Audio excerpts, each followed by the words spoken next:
So welcome again to our mini vlog, and today we're going to feature this 300cc 4x4. Alright, so shoutout po pala kay Sir Arthur ng Quezon Province.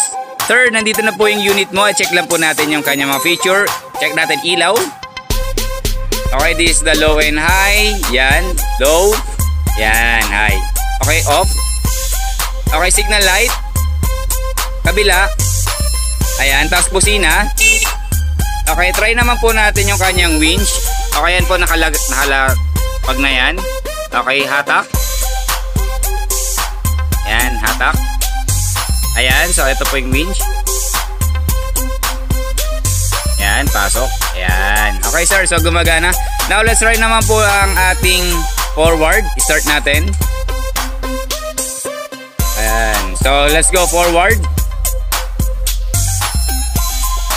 Ayan. So, ang kagandahan po pala dito sa ating 4x4 na 300cc ay meron siyang selector para sa kanyang 4x4 at saka sa kanyang 4x2. Ayan po. And now, let's try naman dito sa likod.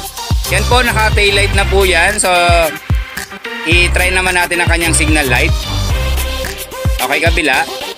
Ayan. So, naka-brake light po yan, sir. So, pwede rin natin i-try yung kanyang ilaw. Ayan yung kanyang brake light at saka tail light. Okay po. At sa kagandahan sa kanya, sir, may toggle na po siya. Ayan.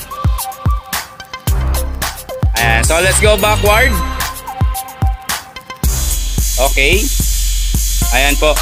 So, muli, thank you so much, Sir Arthur ng Quezon Province sa pag-avail ng ating 4x4 300cc. Thank you so much, sir.